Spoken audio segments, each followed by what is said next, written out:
everybody, and welcome to Main Street Sports here. Ray Halbrook with live stream STL Media here, and we have a special show tonight, and wanted to just kind of jump here since we've got nothing else to do maybe for the next 2 or 3 days, and we're calling this Club Random, and we don't get to do this very often, but it is kind of a deal where we are going to just kind of speak our minds, maybe speak about some things that we don't get to talk about all the time, but it is what it is. And I'm going to bring Jeff Whitener in with me over here. Jeff is taking an amazing look here at his fireside chat here. I love it, Jeff. How's it going, sir? I'm doing great, Ray. Sitting here next to the warmth of the digital fire, watching the snow fall outside. It's coming down pretty good right now. I have my hot coffee in hand and a warm, fresh banana muffin right now, All baked right. in the kitchen. So I'm ready for the weather and I'm ready to discuss sports. Excellent. And I just wanted to, maybe we've been kind of taking and putting this together a little bit, from time to time here and there and whatnot. And just, we've had a lot of ideas in our brains, and we've had a lot of time to think about it. And maybe it's just time to air out, maybe this is our Festivus. I don't know, air our grievances, but it really isn't our grievances. It's just things that are on our mind. It might be just things that we've been thinking about and just haven't had really a good chance to talk about, too much here. But by the way, I've got a panel in the background here as well. There's 6 spots, and there's actually all 6 spots are being used. But Drake, I will tell you right now, Drake is in the square without a face. He's eyes without a face here. And yes, I got my first Scotty Lotta head shake. I love it. But Drake, you're gonna have to maybe close back out and open back up, and we'll get you back up here. Hopefully, I got you muted right now, but anyway, let's see if we can get him worked out. But as we bring things back here real quick, Jeff, I'm just going to be kind of the guy that just does a lot of the behind the scenes work as I normally do. But we wanted to start with Woody, and then Woody's going to jump off of here, and so I'll just throw this back up here to be easier. So we're going to start with Coach Woody. Coach Woody, and we're going to give you about 10 or so minutes here, because we started a little bit late here. So, Coach Woody, what do you want to talk about right now in Club Random? Start a fireside chat, if you will, on a cold January day with the top 10 female athletes Oh, across the man. spectrum of sports. I love it. Everybody has their basketball, baseball, football, whatever. I'm going with the top 10 female athletes across the spectrum of sports. Now, these rankings are based on scientific fact, my knowledge of women's sports, and the draw that these participants have to and the excitement they bring to their sports. It's based on strength, power, speed, and skill made up the categories for inclusion in this ranking. One determining factor of about 25% was based on their looks. 20 other females from across the sports spectrum could have and should have made this ranking list. But I guarantee upwards of 90% of viewers and listeners would have no idea or ever have heard of those particular women. And I'll give you 3 examples before we start the top 10. Here are 3 women who should have made the list and you've probably never heard of. Number 1, German track and field global superstar Alicia Schmidt. Number 2, Dutch Olympic track and field champion Laika Klaver. And number 3, Dutch speed skater and Olympic silver medalist in 2022, Judah Leerdam. That's my point. Most of you have probably never heard of these 3 superstar athletes. So here we go with the top 10 list. All right, I Number love it. 10, across the spectrum of sports. Number 10, Brooke Wells. She's a 30-year-old elite CrossFit two-time champion, competing in her 10th year of CrossFit. She has a combination of balance, strength, endurance, flexibility, and power, and is one of the elite athletes in CrossFit sports.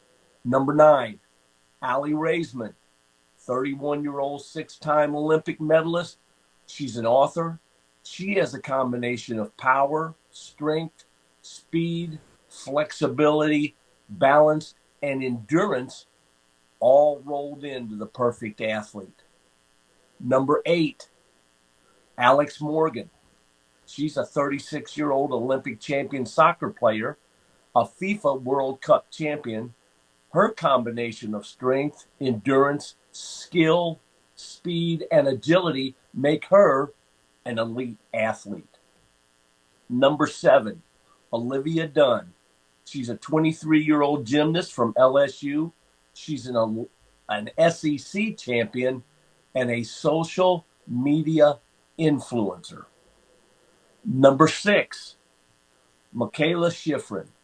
Michaela's a 30-year-old two-time Olympic champion, considered to be the greatest skier of all time, with over 100 wins in downhill racing. She's strong, agile, powerful. Any woman who can traverse down a mountain at 70 miles an hour is a prototypical athlete. Number 5, Lindsey Vonn, 41 years old, Olympic champion, World Cup champion in the downhill race. She's long, strong, powerful. She has a partial knee replacement on one leg, and she will compete in Italy in the 26 Olympics. Enough said. And she's won several races already this season. Correct. That's right. Number 4, Alicia Lehman, 27-year-old Swiss soccer player, strength, speed, endurance, and an edge of being in your face. Nobody messes with Alicia Lehman. Number 3, Sophie Cunningham, 29-year-old WNBA star, strong, agile, quick, super athletic, played football in high school. She's dominating. She's mentally tough. She's a martial arts perfectionist. She takes no guff from anybody. Her only downside at this point, she has a cold sore on her upper lip. Number 2, Anna Kournikova, 44-year-old Russian tennis superstar, strong, agile, a combination of quickness. She's a two-time Grand Slam doubles champion. She was forced out of tennis due to a back injury. Beautiful beyond words. And the number 1 female athlete, Celia Gabbiani, 35-year-old French CrossFit champion, 5'2", 131 pounds, a former swimmer who has a chiseled physique, transformed her body into a CrossFit champion, strong, powerful. Her physical attributes and looks will keep her in the top 10 for a while. There you are, kids, the top 10 most beautiful female athletes across the spectrum of sports. And pardon me while my papers catch on fire. Oh my goodness. You know what, Woody? You never cease to amaze some of the things that you come up with. How did you come up with all that? That's what I want to know. Well, I'll tell you, I'm always looking for a subject for my podcast that are human interest stories. And this I came across a while back, because I share the love with males, females, older, middle age, younger athletes, or anybody else across the spectrum. And these athletes have piqued my curiosity for a long time. And I've watched a lot of these athletes, especially the CrossFit athletes, over the past couple of years. And when you said anything goes, I thought, okay, if you're going to limit me to high school and college athletes, I'm out. But I was proud to put this list together and to heat up a Saturday afternoon in the cold. A Saturday afternoon in the cold, and I like that. That's awesome. That's awesome. Coach So Woody coming in with the very definition of club random today. that is very random, very random. And I was really kind of I surprised. I was a little do what I can surprised. for all my Yeah, peeps. I was a little surprised. I didn't know what to expect because when you said that to me, you said, "Hey, let's." Does it have to be high school? Does it have to be this? And I was like, "Well, we'd like it to be, because that's what we cover a lot." But I understand, and I'm glad you still brought that anyway. Well, I So, appreciate it. all right. Is there anything else you want to add? Because you got a minute or so. No, I was a little concerned about going overtime, and I really, like I said, the pre-list names could have been added, but I wanted to keep it to top 10. Right. But I'd be willing to bet most people would have never heard of any of these athletes. Yeah. But I think the list is downtown. Nice. I like it too. I like your list. I mean, it's and it's it's merited. They every single person you had on that list, I think, is definitely worth the worth being on that list. So very cool, very cool. Stick around because it doesn't look like we're going to have BCAP with us. He's having some internet issues over his way, and so is Lee right now. But I see Lee's on, but he needs to turn his phone sideways so I can get him. There's Lee. Get him rolling. Yeah. So, but anyway, once he gets his phone turned sideways, I'm going to get him back on here real quick. Ray, we're hearing a really bad echo. I'm not hearing anything. Do you have yourself on two outputs? Is that a possibility? No, we're all hearing it. We're all hearing it. Okay. I'm not hearing it at all. I don't know why that is. Mother Nature is conspiring against us today. It is Mother Nature's fun-filled pack adventures that we do. Lee Richardson's getting himself kind of set up there. He's a little frozen right now, but hopefully we're going to get him here and get him all lined up. So let's jump over with our club random as we continue. We'll move things over to Scotty the Freak Lotta. And Scotty, how are you, my friend? Good. I gotta say, Coach Woody, Anna Kournikova. Yes, Really? 100%, absolutely. No, Steffi Graf. No Steffi Graf. Whoa. No Peter 25. State. She's talented. She's an athlete. But if you go Google every one of these women, Steffi lost out on the 25%. Gotta disagree. That was a wholeheartedly disagree. firm 25%. There we go. All I right. mean, but she's got like Andre Agassi adjacent. Come on. Absolutely. Absolutely.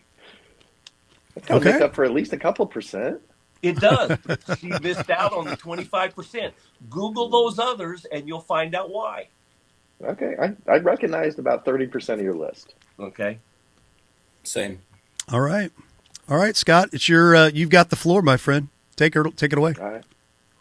So, just want to give a shout out to my live stream llama here. Hey, he's got the llama. I love it.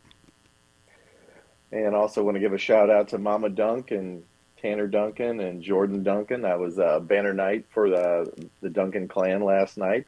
Obviously not on the scoreboard as far as wins and losses, but moving up that all-time Herculaneum list, obviously that is quite the accomplishment. And we've got to see Tanner, it feels like, from the very jump of his high school career. Even before that, Scott, Tanner was one of our very first volunteer camera people ever at Grandview That's High right. School. Yeah, that's right. And when Tanner was he in grade school or middle school at that point? Ray, I can't remember. Mama Dunk, if you're watching, maybe you can chime in and give us a text. But I think he was. I think he was still in. He was probably in middle school at that point. So maybe so. But yeah, a multi-talented. And There you go. give a shout out to who was it? Was it Jeff or was it Ray last? I think it was Jeff, unfortunately, who kind of mixed up the facts a little bit when he talked about Herky beating Jefferson this year in football, which was not the case. But Herky did beat St. Vincent this year for the first time in a long time. But that made us underscore the Grandview first time ever football victory over the Blue Jays. I And like why it. would that be Thank you, Blue important? Tiger. Why would that be important to you, Mr. Lotta? As a esteemed alumni of the Eagledom, it was The Eagledom. it was very near and dear to my heart. All right, I like it. And gentlemen, you all look so good. I think we all need to do the rest of this session Burt Kreischer style. No, it's too cold for that. I'm out. I'm out on How that. about probably out as well? Oh, that's good. Yeah. So Scott, anything else you want to add? No, it's, going back to, obviously the fall sports and then, obviously kicking over here into the winter, as we go into the stretch of the basketball season. It's been kind of fun to see kind of like the next gen of the local area, because obviously you have like kind of your legacy stories, but, what's going to be, the new building blocks of the area that we see, and just seeing new players kind of ascend to different roles and, not to, stay in our own backyard too much, but look at Colton Broadwater last night with the Blue Jays. I interviewed him last season for a standout performance, and then he throws in another dominating performance last night against Herculaneum. And that whole Blue Jays team, not to get too much into Mike Frisk's, that ego that he's got going on right now, but it's just such a great team, and Cooper Frisk, leading that team. Obviously, he's not the leading scorer every night in and out, for that team, but he is such a dynamic player, and they've got such depth, and they're so dynamic. And at any point, like the game last night, 5 points at half, and then you blinked and it was a 20-point lead. They're just so fun to watch. Absolutely. Too many weapons. Mm-hmm. An embarrassment of riches. An embarrassment of riches. That's very, very. And I'm not being blamed Very about good. that. Yeah, I agree. Jeff, he's taking a drink. Oh, is it you want me to go next? No, I thought you were saying you were going to say something. Oh, no. I don't. Jeff, you are fire right now. I'm just enjoying my beverage and my muffin and listening to everyone's Right. input. Right. So Kornikova. Anna Kournikova. Hey, I mean, that right there is an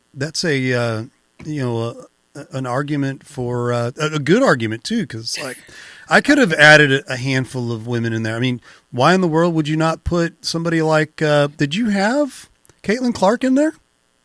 No, because he was going on aesthetics as well. Okay, Mm-hmm. absolutely. Which is why Cunningham got in there. Danica Although she Patrick. is tough.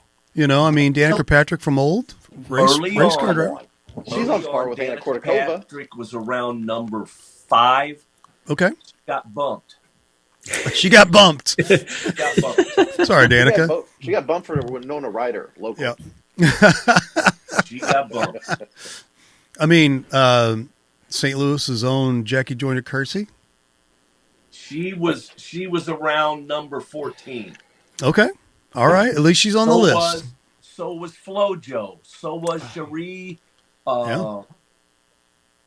I forget Cherie's last name. Another track and field athlete. And part of that list was built from across the spectrum. I didn't want to have 7 or 8 track and field athletes or 5 or 6 downhill skiers. There was a list that I edited out of. You could have made a top 25 super easy. Yeah. No slam players. Yeah, I was going to say no Jamie Gall, no Taylor Hay, no. Not at this point. Okay. All right. I feel like really the pickleball and cornhole athletes were sorely underrepresented on that list. Exactly. Sorely under misrepresented. That's right. That's right. All right. Well, we've gone through 2 already very quickly here, by the way. And I'm going to jump over to Beak. Drake Beekman jumps in. Drake, my friend, how's it going? It's going pretty good. I'm happy to see everyone. Hopefully I'm loud enough. I don't know. Oh, yeah, you're fine. Mm-hmm. Perfect. Is the baby sleeping? The baby's not sleeping, but he's right above me and Okay. slamming things on the ground every now and then. Stay quiet. Oh, he's awake, so that's good. Yes, yeah, he's fine. I've got the Mizzou men's basketball game on my other screen here, and they're down 1 with 20 seconds to go. So we're hoping them All to right. pull through for Woody. MIZ. Is it OU, baby? Mhm. But my topic that I had thought up of as we were planning this together, it's kind of a round table, but obviously I guess I'll kind of head it. I mentioned it actually when Coach Lee was with me for the Hoops for Hope night, like for 2 seconds. And then I thought this might actually be a good topic to talk about, which some people, have had discussions in the past. And that is if student athletes growing up, whether they should stick to the one sport that they could maybe think that they see themselves at the next level all year round, or if they should play other sports throughout high school, throughout the year. So if you think you got a chance of going to the next level as a running back in football, well, if I'm going to play basketball in the winter, well, really I should be working at running back for football all year round, or the argument of playing different sports and doing different things. And I very much take the side of, I think you should play as many different sports as you can, because not only does it get you involved with different kind of groups of people, but it also gets you as your body kind of, you got to adapt to different movements and different skill sets to kind of keep your entire body as loose and as, creative as possible. But I know some, whether it be parents trying to do the best for their kid, or whether it's the kid thinking, I just got this one shot and I need to really hone in on this. I think that there's very much you still got to be a kid. You still got to be able to do your own thing. I don't know if anyone's got any rebuttals to that, but I know that that's a big topic in certain circles nowadays of, should I just play one sport and just hope to God that I get to go as far as I want with it, or just be a kid, play golf, play tennis, play basketball, play football, run cross country, do as much as you can, as much as you want to, because the odds are you really only get to do any of that for a certain amount of time. Might as well make the most of it. Yeah. Drake, So, why don't you, I was going to say, why don't you moderate it and go around the room and pick somebody to talk about it? We'll start with the freak, Scotty. What are your 2 cents here? My man. I kind of like your perspective where you have, I think you should kind of try and be well-rounded. And you never know, a different sport might also kind of give you different strategies. It might kind of gives you a different mindset, which might help that primary sport you're trying to build. I would kind of caution against, if you do have that one sport that you think you're really good at, you might have that, Colby Rasmus dad, who's going to be like, oh, you don't have to listen to all the agents and everything. I got you. Yeah, because there is there's a term that I saw online just a few weeks ago. There's a specific term for it. I'm not just making this up, I promise. And it happened to me too, because I played a whole bunch of different sports throughout high school. There's a term for example, let's say football. If there was a certain route that I was supposed to run, because I played receiver, from junior year to senior year, the fact that my mind was so off of football and on different things, just the sheer fact that I wasn't thinking about it for a certain amount of time, when I came back to it, it just kind of clicked a lot easier than it would had I just tried to do it over and over and over again. I think it's something, like I said, I can't remember the actual term of it, but It's kind of like when you're throwing right-handed and then you try and throw left-handed, and then all of a sudden it just seems like you're more locked in right-handed because it's just more natural. Exactly. Yeah. Ray, what are your thoughts? Well, I mean, you can go into a couple of different directions with this whole thing. I was a multi-sport athlete. I played two sports. I ran track. I played a little bit of basketball. And, you know, things have changed so much in the last even 5, 10 years. But I mean, like, I've been away from that for a lot longer than that. But I mean, it's, you've got two different parties to call. You've got the folks that are like, oh, yes, you need to be in as many sports as possible. But you also have folks that are like, would it be smarter, if you really, really like this one sport, it would be better for you to just focus on that sport versus all the others. Is there a right or wrong answer to that? I don't think so. I think it's to each his own, and I guess it kind of depends on the application too. If you're dealing with somebody that I'll use Tanner Duncan as an example. The kid's good in every single sport that he's in. Even if he walked on this year to play football. He had a handful of touchdowns, probably one of their main wide receivers, plug and play, and this kid just has instincts. He's really good at a lot of different sports. You've got some that aren't. You've got some that hey, baseball's my thing, or football's my thing, or this, that, and the other. If you're that kind of kid, I mean, is it good to have other sports to fall back on to, just to keep yourself in shape, just to keep yourself active and things like that? Yes. But are you hurting yourself in the long run? I'm going to pick on Zach Bone real quick. I had a conversation with Zach a long time ago, and I don't know if Zach watches this or not, but I said, is there a point in time with baseball that you play too many games throughout the season? He goes, absolutely not. He goes, you should be playing as many games as you can possibly get in underneath your belt. And I think he's using that as a measuring stick for somebody that wants to continue to go into college, go into pro sports, because he played that way. He played that deep. And where I'm not necessarily, because I've never been there. I don't know what that's like. Don't know what that looks like, or what it takes to get there. But for me, if you're just your average person, because again, we're looking at like what 2-3% of each kid, or of each sport, from 2 or 3% of the area. We're talking here, all right. And we're talking like, no joke, a situation where like hardly anybody is going to be making it to the pros.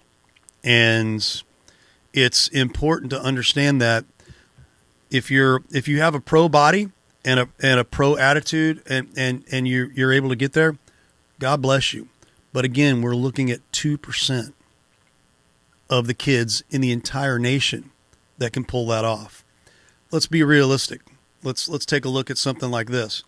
Okay, I'm going to take a certain season off just so my body can recover, because I know I'm not going to be a pro. The problem I think it is, and I think a lot of, it's going to make me ruffle parents' feathers a little bit, is I feel like parents push that a lot.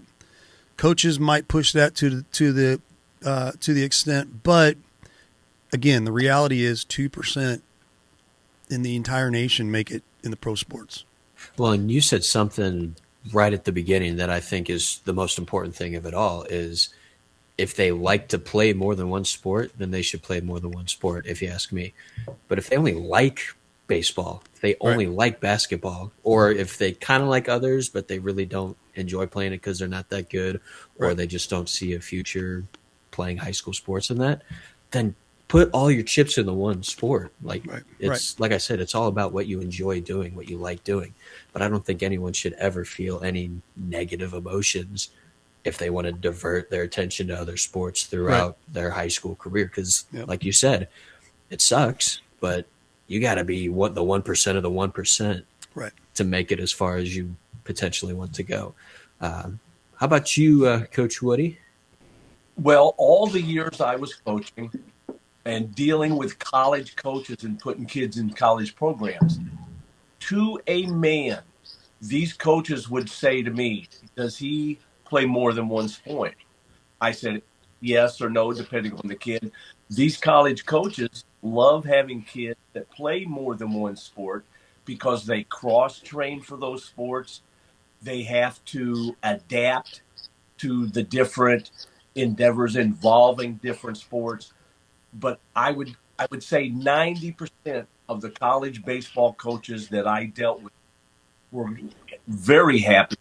These guys were multi-sport athletes and not just shoving all of their eggs in one basket for the particular sport of baseball that they were trying to get ready for.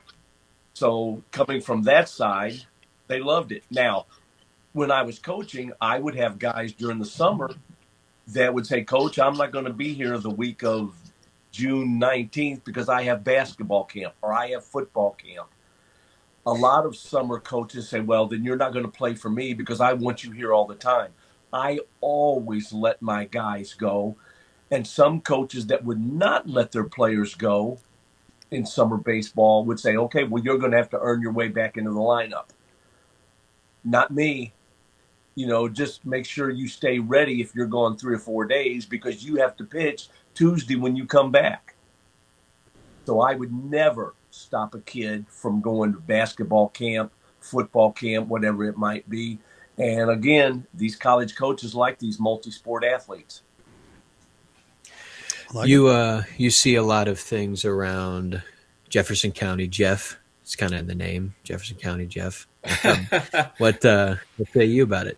I was going to say, why don't I defer to Lee real quick while we've got Lee, because That's we've a had good Lee point. in and Yeah. out. Why don't we get him on real quick to get his opinion on this, and then we can come back to me. All right, Coach, we'll turn it over to you. The question / topic is, when it comes to kids playing sports in high school, if they have dreams of going to the next level in a certain sport, should they kind of focus more on that one sport, or if they would like to, if they feel like they would enjoy it, play as many sports as you can throughout high school? Yeah, the multi-sport athlete is great. Can you guys hear me okay? Yep. Yes, sir. Absolutely.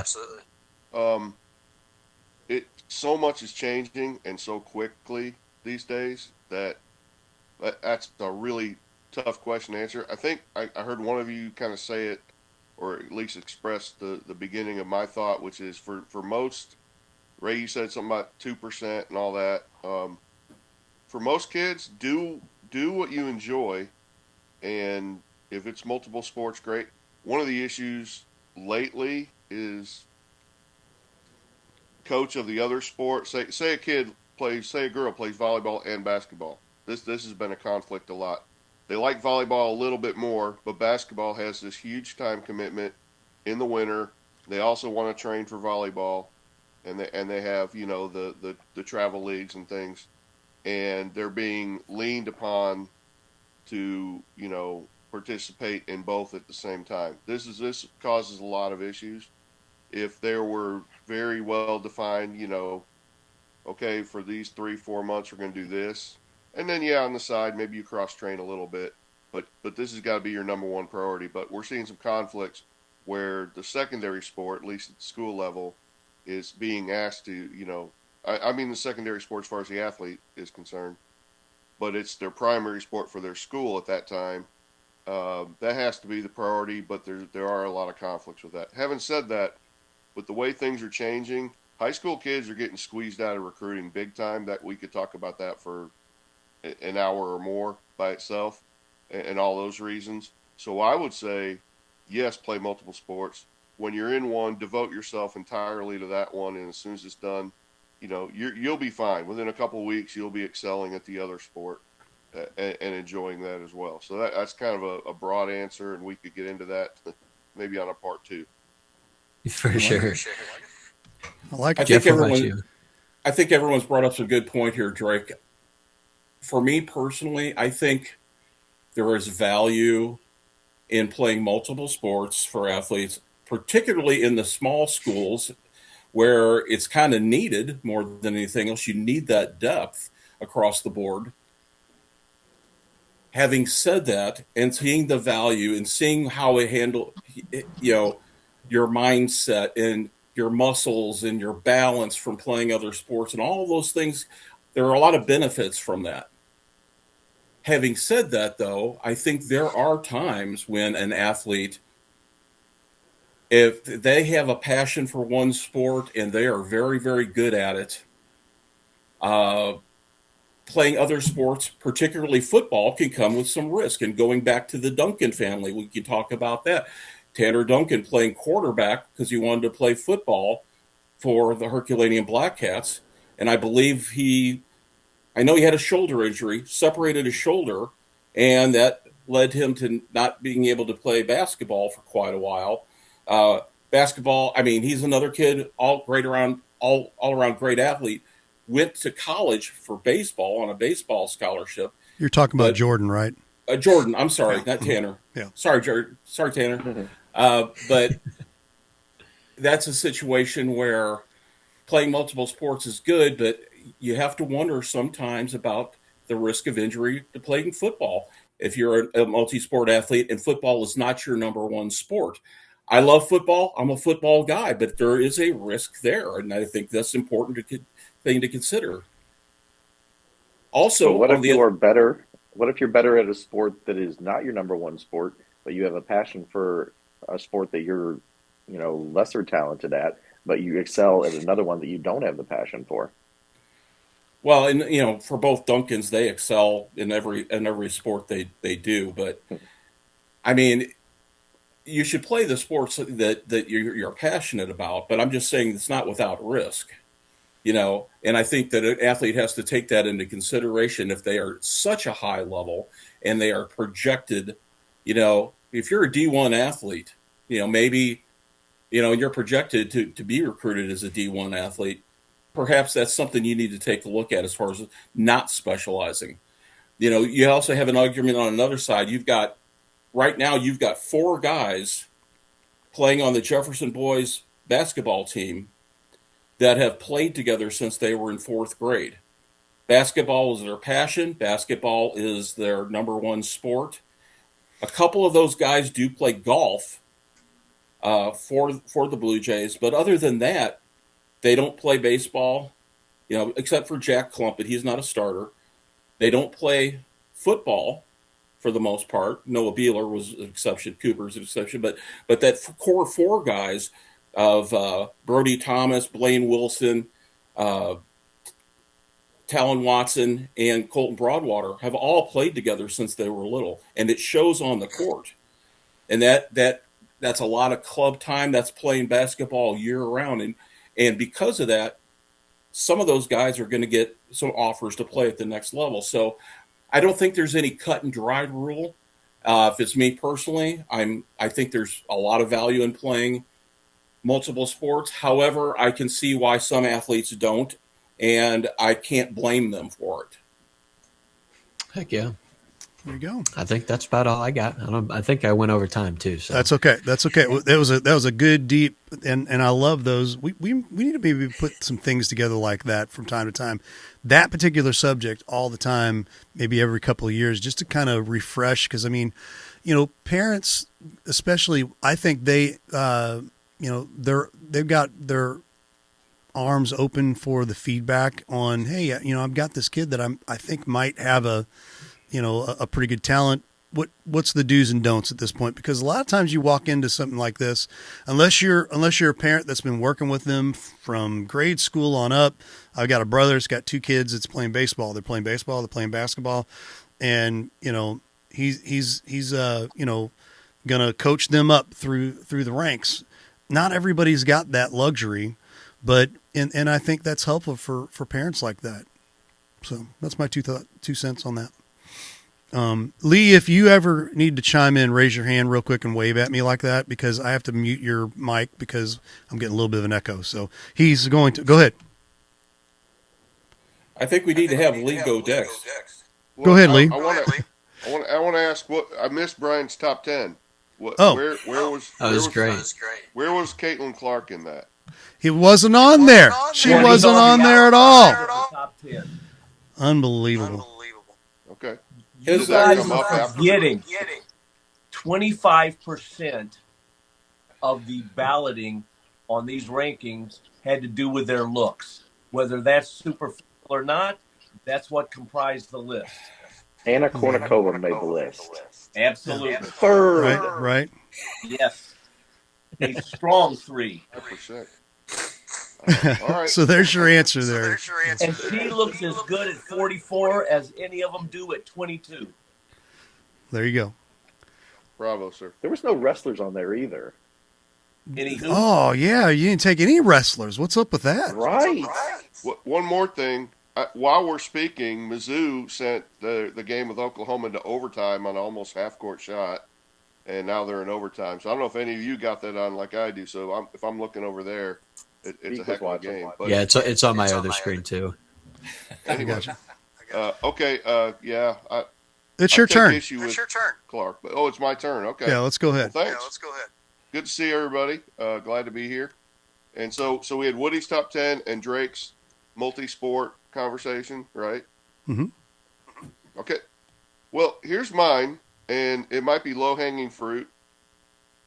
But I really don't mean to be provocative, and I don't want to, come off as just critical. But my topic is about our state athletic high school governing board, otherwise known as MISHA. Back in the day, you'd say Misha. A lot of people still say Misha.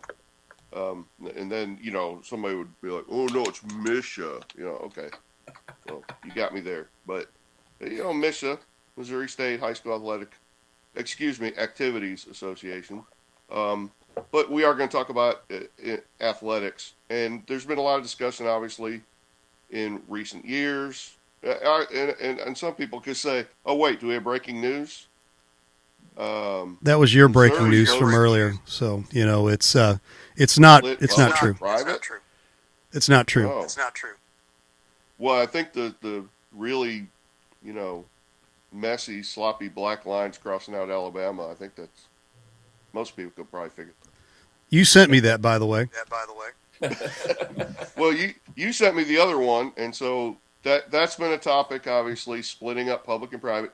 And let me say this, I'm definitely not anti-private. I'm not necessarily in favor of splitting the two. But let's just talk, plainly here. That's obviously been a very hot topic for many, many years in Missouri.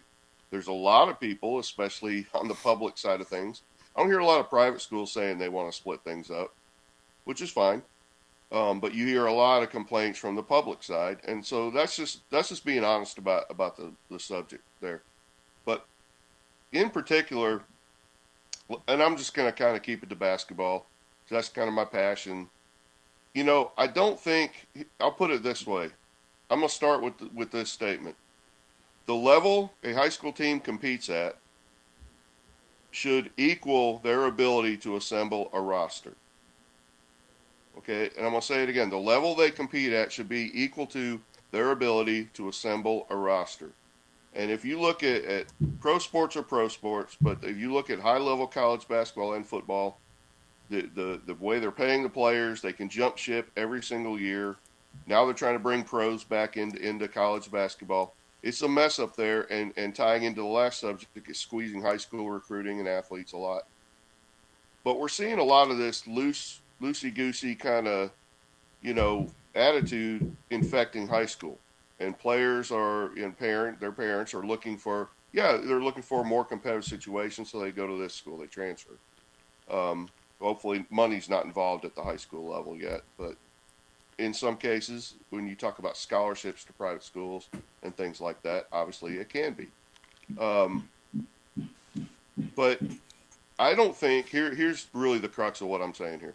I don't think a public school in Piedmont or Leadwood should be competing with a team that is able to pay their coaches, who are great coaches, astronomical figures, 20 times or more what high school in small public schools get for a stipend.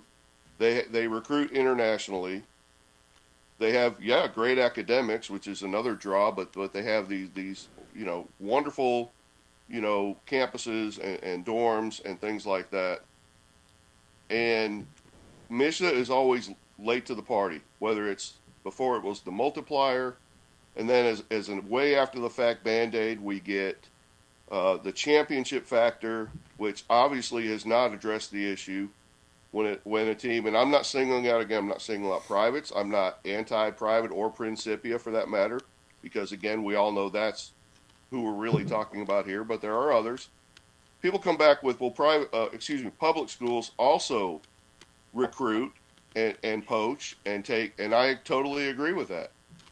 So when you go back to what I said in the beginning, and you know, they're the smartest people in the room, you know, at Misha. Just ask them. All right, they'll tell you.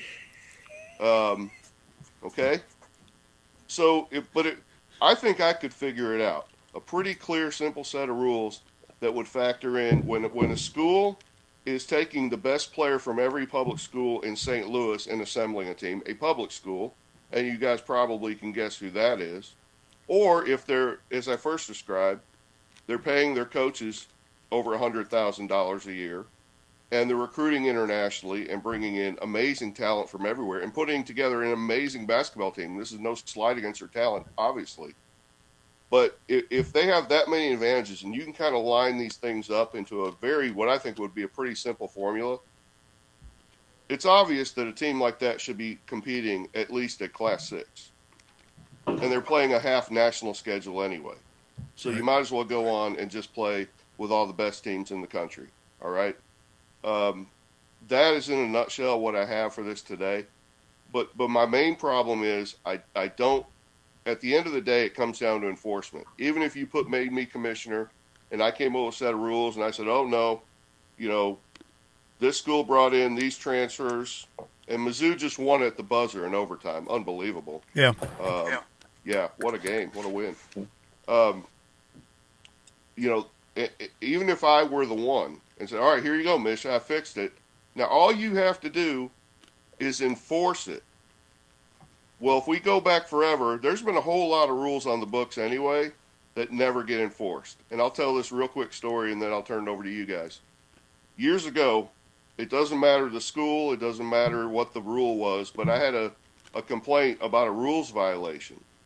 And I sent it to our director of basketball at Misha at that time. He's retired now. And I'm not going to name him either, but any basketball coach listening to this knows who I'm talking about. And after I shared the story, so many people behind the scenes, not publicly, would say, oh, yeah, I've had this problem with this guy before. So I sent this very well-worded email, at least I thought it was, and clearly pointed out the rule being broken, you know, by section number all the way down the line. He sent me a 4-word reply. 4 words. Rules are in place. And I'm like, well, yeah, dipstick. I know rules are in place. I sent you the violation of the rule. It was very condescending because I'm not, if you're not a superintendent, you're not in their club and it's not going to carry any weight. And even a lot of superintendents, they don't care. They're kind of above it all in their ivory tower. So you have to enforce it. So even if I came up with the perfect set of rules and we put a Principia who's going to win Class 3 going away, very unfair to a team like Jefferson if they get that far, I believe, who's just had homegrown kids playing together, as Jeff mentioned, their whole lives. They should be playing at least at Class 6, which may not even fix the problem then. They may just sweep Class 6, but at least we have a more of a semblance of fairness than we have right now. There's my rant. I'm done. And by the way, private schools, I do love you, and I would rather they all stay together under a fair system. And I don't want Alabama's thing to come here to Missouri. And I went to a Christian school in high school, so it's kind of near and dear to my heart, to be honest with you. But I think most people know, if they're being honest, that this system is not fair, it's not right, and it's kind of leading the sport in a bad place, because if a kid at one of those small Class 3 schools says, wait, I could go after the team, maybe I'd be a good role player, or no, we can just get smashed by 80 by a team that we should never be competing against. No, I'm going to skip it. I'm not going to play. That lack of participation is going down on the girls' side tremendously, because we have those issues on the girls' side as well, and that hurts the game overall in general at the high school level. Lee, let me ask you this, and anyone on the panel, if they can answer this for me, or anyone watching, why, after last year, is Principia still in with the multipliers and everything? Why are they still in Class 3 this year? Championship factors just moved them up one class, I guess is the answer to that. Yeah. Okay. Here again, wealth, power, and influence is drives everything, whether it's high school sports or the government. So that's all I'll say about that. Anybody else want to weigh in on that? I'm glad I don't have as much to do, even though we cover high school sports. I could have spit nails back in the early 2000s when my son was playing high school sports at Seckman and watching a lot of this stuff go on between public and private school. And then for all the time, I wasn't having any dealings with high schools except for getting high school baseball players. But hearing this conversation and a little bit on the side, seeing things going on again, it brings up the aggravation in me all over again. And Lee nailed it. When are you going to enforce the rules? Which still to this day is not being done like it was back in the 2000s, early 2000s, when my son was playing. I don't think it's ever going to change. I just don't know what to think about it anymore. I get No so matter what tired of it. system you come up with, they're going to find a way around it. That's what they do. You're right. You're right. But it's easier too. They're still it's still their job. They get paid very well at Misha to enforce the rules, and they don't do it. And everybody knows it. And I got so much feedback to my earlier complaint. That was like 7 years ago now. And now the aside to that is we have this state is looking at disbanding Misha. I don't have any opinion on that. I mean, they have their own reasons for that. Honestly, I haven't even read into it that much. I don't think it'll happen, but you've got that angle to it as well. Yeah, that's pretty interesting. The last I heard, it was just it was kind of it's kind of a drive-by reporting, so to speak, kind of a, oh, hey, by the way, the state's looking into disbanding, and the reason why is because they're saying that they're not, doing the things that they need to be doing, and some of it's discriminatory, some of it's other things, but I'm at least intrigued that they even are taking a look into it on a state level, but it is what it is, and we'll see if anything comes out of it. But I'm kind of like Lee. I hope it does, but I don't. I'm not going to hold my breath. So, all right. So we've got 4 out of the way. We're down to the big 2 here. I'm going to open it up for Jeff. Jeffrey, the floor is yours. Well, I appreciate that because, yeah, I want to follow up on the subject. But first, let's talk about this. Basketball. Basketball, hot and heavy, the month of January. I've been in the middle of a lot of it, which I love. Right now, I've worked 22 games in 24 days.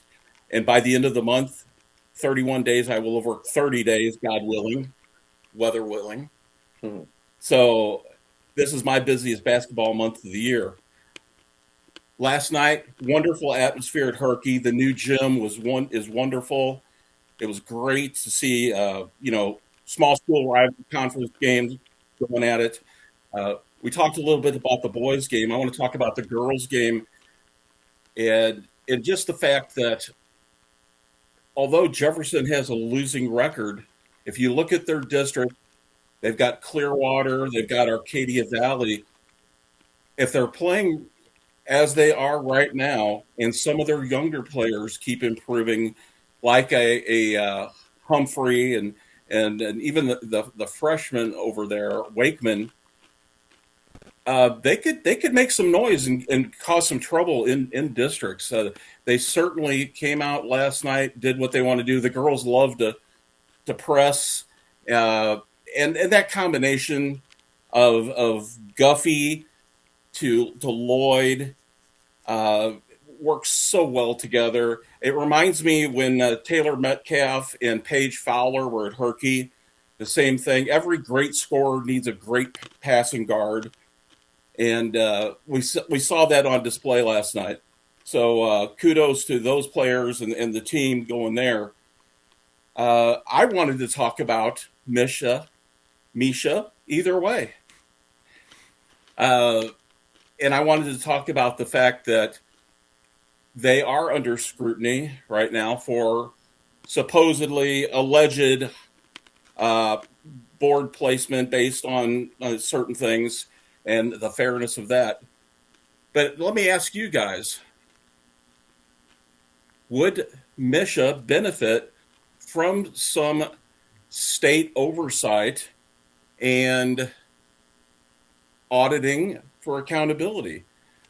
Shouldn't we deserve to know where the money is going and how it's being spent on a very detailed level, and not just salary, because that information is public. But where some of these outside influences are coming in, and I will make the comparison between pharmaceutical salesmen and doctors benefiting from relationships and getting vacations and getting all kinds of benefits and tickets to games and things of that nature. So I'm just going to toss that out there. I pulled the pin on that grenade, and I want to hear what you guys have to think. Let's start with Lee on that. I'm gonna say yes and no. Maybe in the short term, it might, good. There's some scrutiny, and we can figure those things out. They do, publish their budget, and as far as the extra inducements and things like that, I think that should be public knowledge as well. I do think it should be more of a private body, though. But the way to fix it would be to maybe further make it more democratic. Where and I'll go back again to my, so you'll have, as a coach, they send the survey on rules changes to administrators, and the administrator may or may not come talk to you as a coach. If it's basketball really hey, what do you think about this? Well, you would think that is a subject matter expert. I do know the administrator might have been a former basketball coach, but if you got boots on the ground right at that time, these are the things that affect you right now, where that administrator is focused on, honestly, a bigger and more important job, and probably should be deferring to the coach and the athletic directors in most cases. That doesn't happen all the time, and a lot of times they don't even, consult the coach at all. But having said that, to further expand and make it more democratic, where the coaches can really help, they are the ones who are driving these changes. If you polled Missouri coaches, basketball coaches, it is overwhelming in favor of a shot clock, and it has been for years. Why has Misha not approved a shot clock? Because it'd be harder for them to implement that than to just sit there and not implement it and collect the same salary, okay?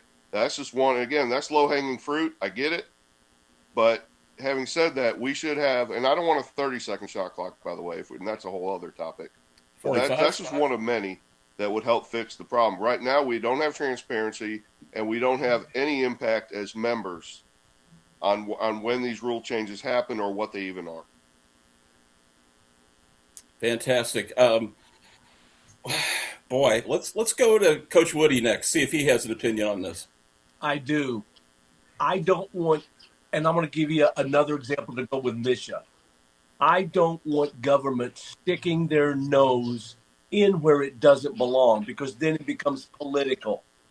Like Lee says, can you put together a governing body of citizens or whoever it might be to do this? Here's the thing that's starting to aggravate me in college sports along the same line. There is an idiot politician that wants to bring about a bill sticking his nose and the government's nose into the NIL. Keep your nose out of it. The NCAA is bad enough, and there's a whole lot of problems with NIL. But keep the government and the politicians out of this stuff. Don't let them in on Misha. But at least get a governing board of, like a police board, to oversee this stuff. But keep politics out of this. Doesn't because this is about the kids and the schools and the programs. Politicians don't care about individuals. They're showing that nowadays. Keep the politicians out of it. What Ronald Reagan said the most dangerous words were, "I'm from the government and I'm here to help." Uh, Yeah. Exactly. Scotty, what do you think? What are your thoughts? it's such a slippery slope. Um, Anything where there is a significant amount of money involved, you're going to have the idealists who are like, this is the way it should go. And then you're going to have everyone who's going to be looking to cut corners, going to be looking to be like, well, it's fine as it is, but, we can kind of, subvert this and, we can kind of install people here to kind of get them to do what we think. It may not be in the best interest of the athletes and the schools, at the base level. So it's very tricky. Obviously, you'd want to have some sort of checks and balances, but who's running the store? Right. Drake, you have any thoughts? I think my main thought is whenever Woody gets as passionate as he just was about anything, it's awesome because that was very well said. And like I said, the passion was very much there. I don't really think I have much an opinion on it just because I don't know enough to really kind of steer my thoughts in one way or another. But for the most part, what the other three guys said, I can't really disagree with much. It's refreshing to hear someone in the media like yourself actually say, I don't really have an opinion on that. That's good. I love it. I love Ray, to speak I my know mind, you have an but opinion. if I don't know enough about something, then I just won't speak my mind on it because I don't know what my mind is on it. He doesn't want to do the open mouth insert foot. That's exactly what he doesn't want to do. So I get that. I'm going to open my mouth and not even put my foot in it. My opinion on the whole thing is, I think if you're Misha at this point and you've kind of been, you've really been kind of pushed by the government right now to say, hey, listen, straighten up and fly right. Do the right thing here. We're giving you a chance to do this. That's what I think. Now, will they do that? That's the other question. Do yourself a favor right now at this point. If you don't, you want to, you call it what you want, but this could be a sinking ship quickly here if they don't change something and show a little bit of transparency. That to me is the only thing. Show a little transparency. I think you get that off your back and everybody's semi-happy. I would love to see how much money comes in during each year, period, just in the ticket sales of all your games that Misha has to have that money for. I'd love to see that. Nobody knows. So that's my point. Fantastic. All right. Well, Ray, I think everyone has given their topic now. I think we're saving the best for last with you, sir. I don't know about that, but this is something that has been a couple things here real quick. Before I even kind of get into this, I'll bring the whole group back here real quick. Livestream STL has been around we're starting our 8th year here. And, had no idea what we were getting ourselves into. I meet Jeff, probably 3 or 4 months into establishing Livestream STL, and just on a whim, Jeff turns into Scott Lotta next to him. That is, started with us when I was just trying to learn how to do this live streaming stuff, and Scott has kind of been with us pretty much from the beginning. Actually, before. Yeah, I mean, you were doing Sports Stalkers with my brother, mm-hmm. And they were doing a weekly show, and we were learning a lot about each other. Not only that, but I mean, learned a lot about what was going on with this live streaming stuff. And so then a few years after that, an old friend of my parents comes walking in the door here, Woody Garner, and a retired coach that's kind of like, hey, try this thing, and now he's got his own podcast, And then Drake kind of, y'all probably don't know the whole story of Drake. Drake emails me and says, "Hey, my name's Drake Beekman. I'm, former Crystal City, alum, yada, yada, yada. I'd just really like to do this, be involved and see if we could work something out." Well, we started him out as a camera guy. He learned how to produce, and now he's announcing, and now he can pretty much do almost everything that I can do.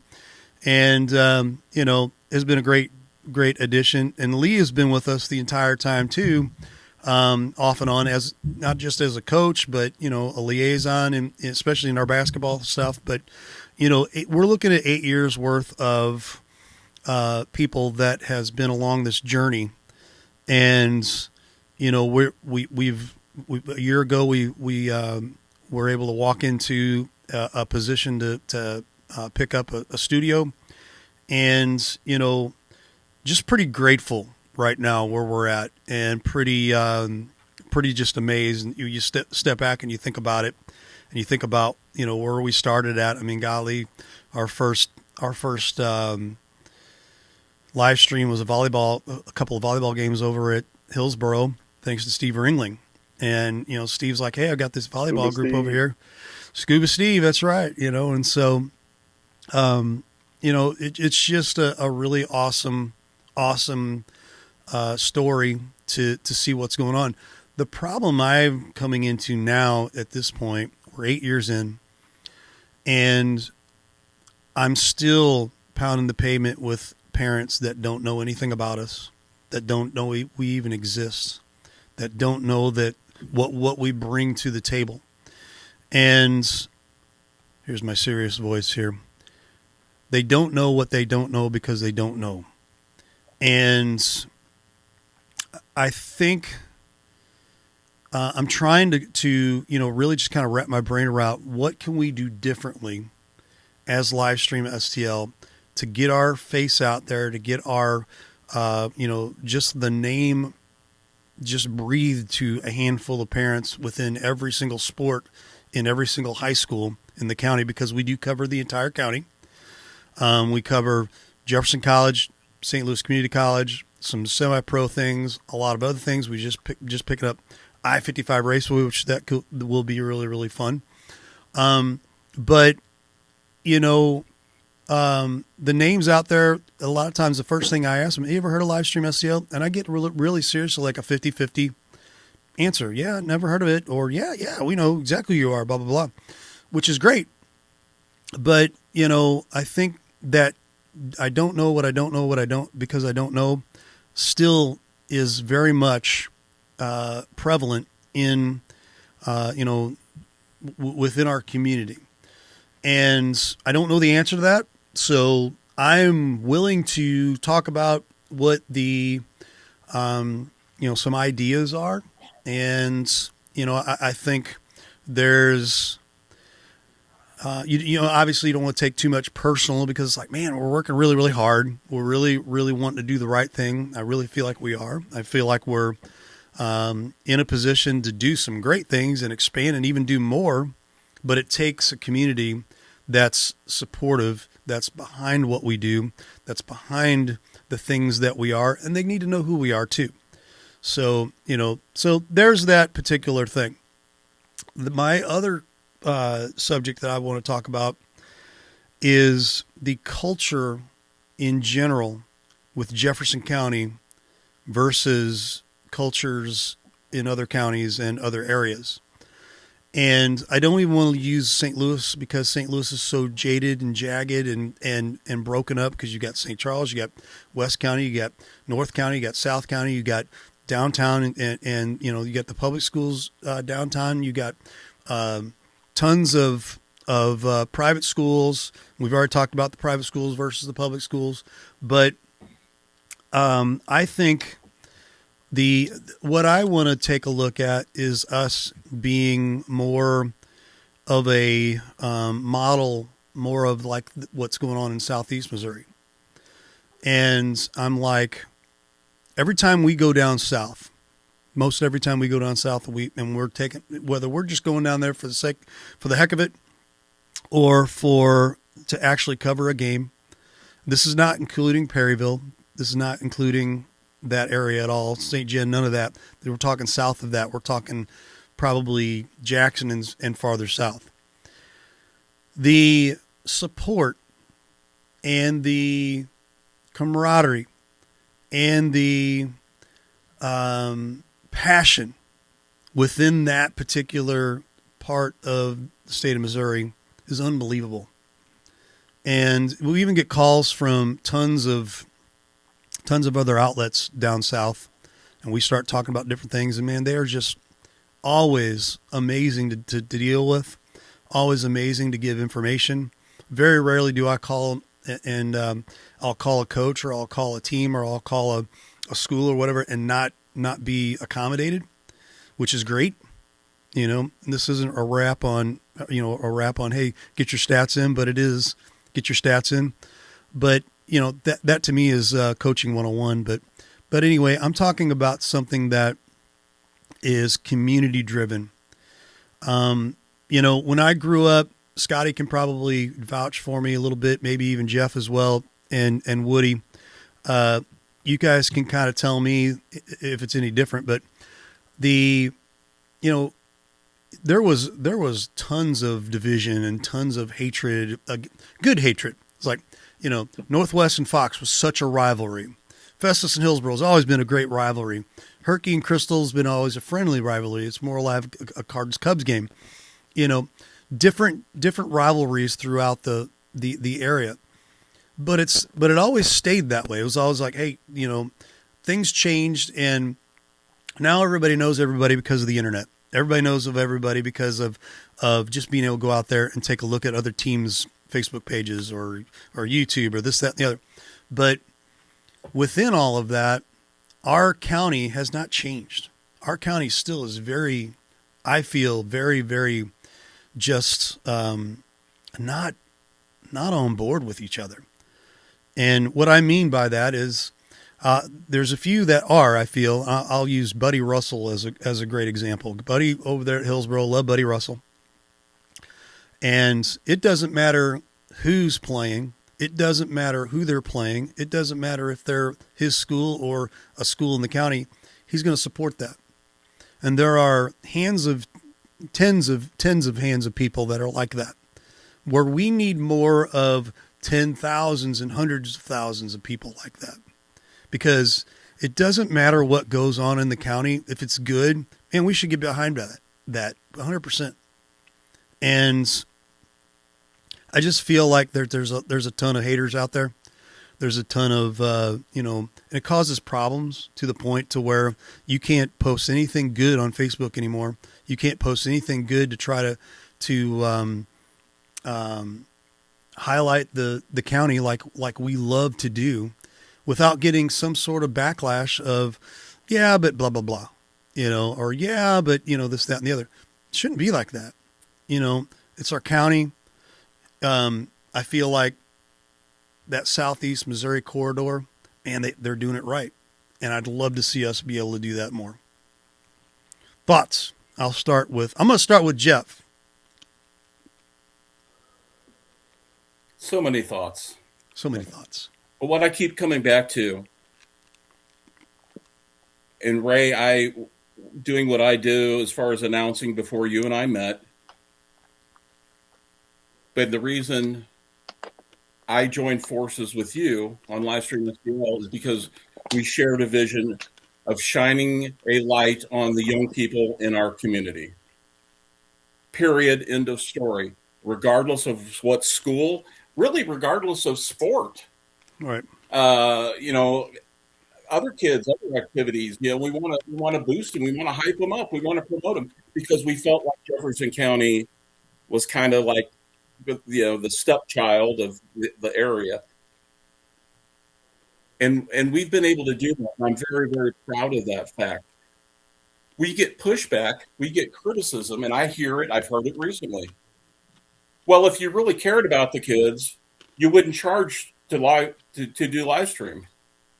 Well, people don't understand the enormous amount of capital investment that is put into the company, the enormous amount of time, And the very fact that because of that, Ray and Michelle, owners of Livestream STL, they have to feed their family somehow. I mean, we can't just go out here and offer all of this for free because we love the kids. I do what I do outside of Livestream, but this isn't my source of income. We're doing this, all the rest of us are doing this because we love it and we want to shine the light on the kids. We love sports. But I can't believe that in this day and age, people don't understand to put on a professional broadcast, there is a cost involved. And people want the accolades. They want us to talk about little Timmy or little Susie, but they're not understanding the financial commitment it makes. And as Forrest Gump would say, that's all I'm going to say about that. I have Lee muted. I'm sure Lee has a thing or two to say about this as well. Go ahead, Lee. Am I muted? Am I unmuted? You're up now. I appreciate it because appreciate you guys talking to me and acting like you like me, because I went out a little while ago and built a snowman. Nice. And Got I it in tried to sticks. talk to him, but he gave me a cold shoulder. So, Oh! Very nice. I think our first of all, I've worked with every single one of you guys already this year, even though, like Ray says, I'm kind of in and out, bebopping all over, doing my own thing, Oh, I'm going to go coach for a while. No, I want to work with you, Ray. I love working with each and every one of you, and can't wait to do some more here in the near future. And we love doing it for the reason Jeff said, because it is about the kids. The word the watchword for me, and this is what Jefferson County or any place needs to look out for. And as you said, Ray, those rivalries down south and the fan passion, and they have some networks down there that cover high school sports and do a really good job. We want that here. Apathy. You've got to guard against apathy. It's so easy, especially in these post-COVID times, and everything costs so much money. Personally, I think Livestream STL I just log in and watch a game. That doesn't cost me anything. I understand there are costs involved to put these on, and you need sponsors, you need the schools to invest a little bit. Hey, schools, those are your kids that we're promoting. And we feel like, we're biased, but we feel like we do a really good job of that. And we're never hypercritical of the kids, maybe of the governing body, but like we did earlier, but that's a way different story. But apathy, if apathy sets in and it's just, no, it costs too much. No, it's too much trouble to go and practice all the time and train and do this and do that. Oh, and then we have to, act like we care. We're just tired. I understand all that, and life is hard. But if apathy sets in and starts with the adults, it's going to creep down to the kids, and we're going to kind of lose something special here. Whereas I look at it the other way too. Jefferson County has so much potential. Yes. And could be way better and be an absolute sports hotbed. And no, it's not all about sports, but we know sports is great preparation for life. And there are a lot of good coaches here. There are a lot of great athletes here, but can still be so much better. So don't give in to the apathy. You've got to care, and we've got to work harder to kind of rekindle some of those things Ray was talking about. Excellent. I love it, Lee. Woody. You struck a nerve with me a little bit. Uh-oh. In a good way or a bad way? A good nerve. No, Okay. a good nerve. Getting to the business side, I started a podcast to share my passion for sports. And that's who I cover, my passion. And because of the things I'm doing, it was set up to do human interest stories across the spectrum. Now, in the beginning, it had to do with Mizzou and things surrounding their athletics. But because of my ties with Jeffco softball, I branched out, and holy cow, what a monster, good monster I've created with Jeffco softball. Then, because of circumstances, I have now progressed into Jefferson County high school sports. That I struck gold with that. And people said, well, you've covered a couple of one high school sports. Could you cover something else? I'm like a live stream. I don't care who I cover on my podcast. If it's a thing that I am passionate about, I will cover it. If I'm not passionate about it, I won't, because I won't give it my time and energy. Something happened. I wasn't going to say anything about this, but I will now. The last Jeffco basketball game, doubleheader I did, I went down to the floor after we got stuff packed. It was me and Cap. I went down to the floor, was talking to Jeff. And two ladies standing there. One happened to be Jamie, CB's wife. There was a three-way conversation. We're talking. And all of a sudden, I got sucked into a conversation with two ladies standing there. And out of the corner of my eye, I see Jeff laughing. And Jeff interjects and goes, you guys are in trouble because he's never met a stranger. I ignored that and kept talking to Jamie and this other lady. Because of the conversation I had, after basketball is over, I am going to get together with CB, his wife and family, and I am going to branch out because of the fire that was started inside of me because of his wife, Jamie. Great. And it's nothing fake. It wasn't forced. All of a sudden, I came up with 4 or 5 ideas to branch my podcast out passionately. Now, who knows what that may lead to? But I am willing passionately to reach out with my podcast to cover different things. I'll give you another example real quick. I wanted to jump into, and I still do, and I've got a couple feelers out there. High school women's wrestling. I've always been a wrestling freak. Yeah. Always. Yeah. I did a big story about wrestling at Mizzou. I reached out because of a conversation that I got pulled into about female wrestling in Jefferson County.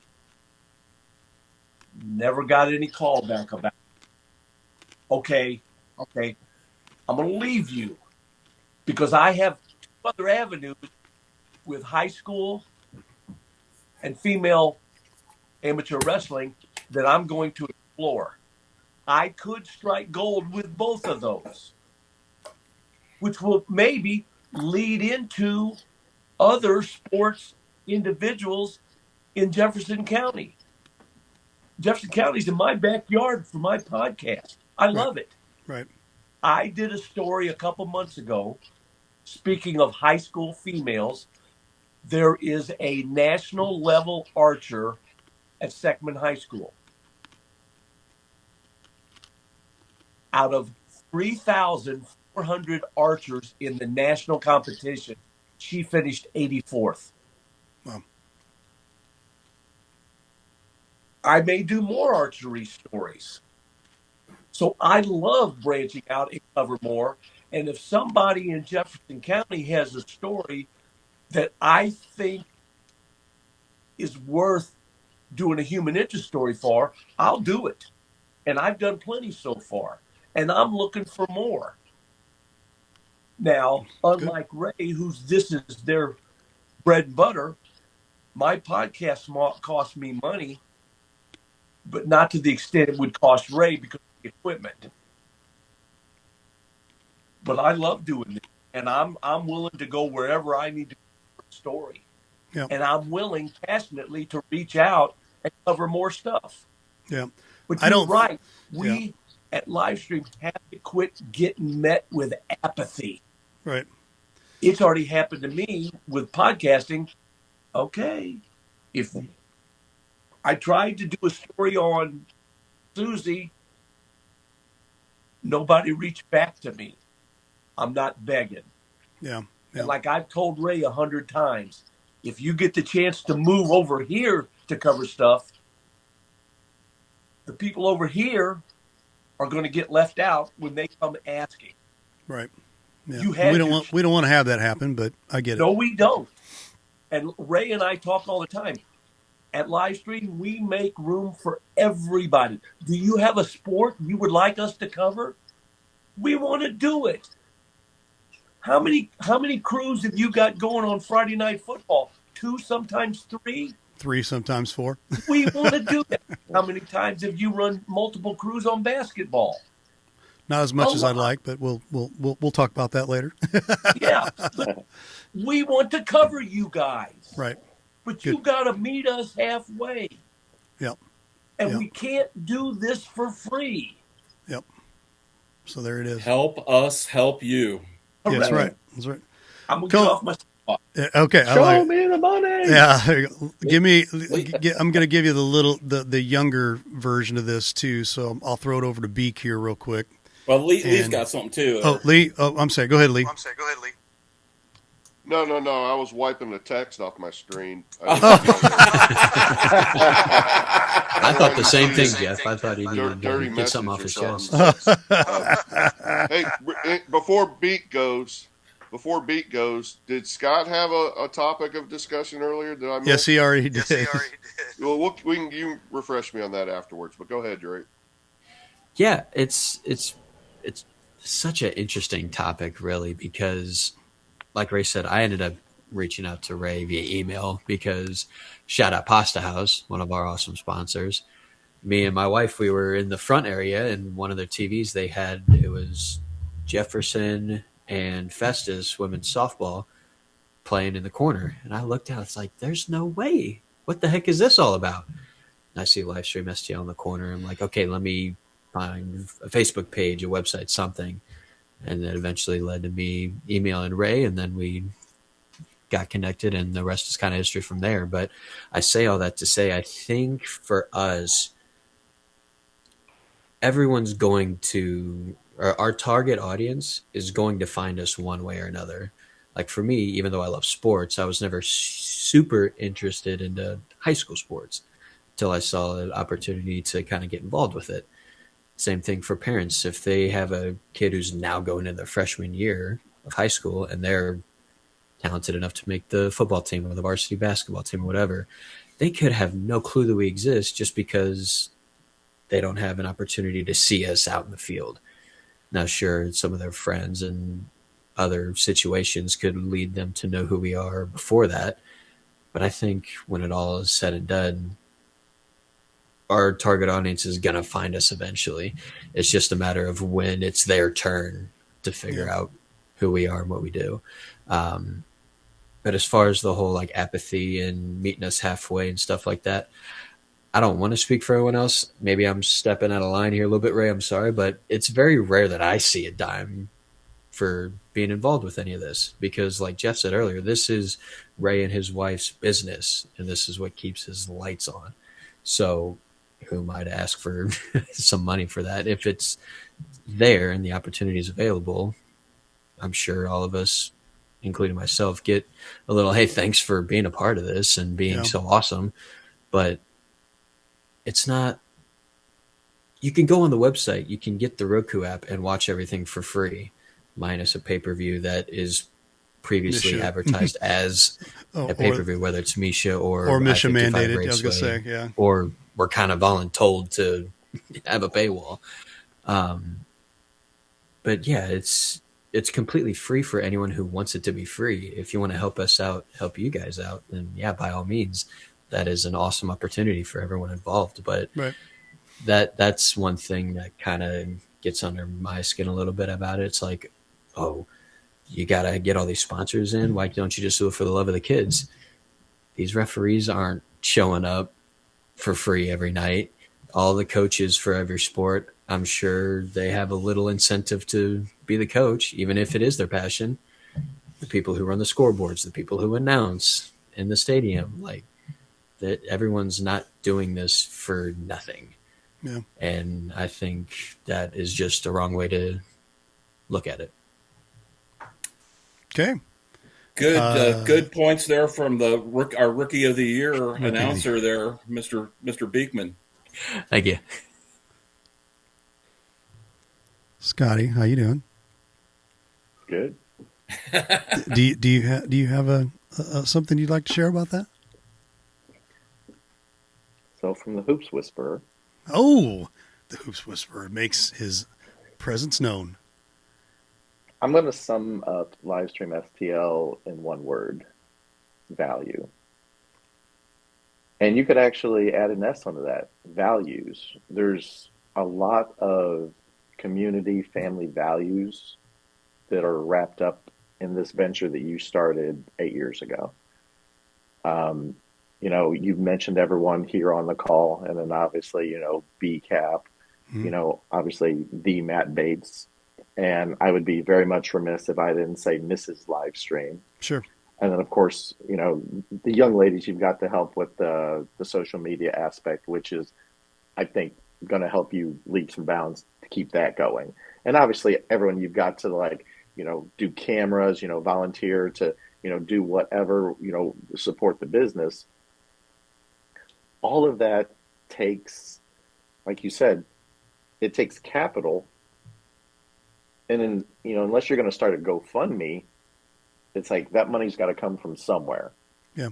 So I can't count how many people being out in public, you know, or they're like, hey, you know, I saw you calling the game the other night, or, you know, just like, you know, meeting the family, you know, Mama Dunk, you know, the Jarvis family, everyone that we've come in contact with over these years, and that relationship has fed down the river. Right. It means so much, and it's like intrinsically that doesn't, you know, have a dollar value to me. It's just, you know, it's like the recognition that, hey, you helped our family, you know, because it's like so and so is, you know, 6 states away, they can't, or someone's in the hospital, but they can live stream our games and they can, you know, keep contact with that. Yeah. And then getting back to kind of what you were talking about, you know, the struggle, you're kind of like in the same boat as a high school coach or CB, where you're constantly having to recruit because, unfortunately, you know, these athletes that we're spotlighting, you know, we're getting that, you know, that groundswell of support, they graduate, and then basically you have to kind of start all over. Yep.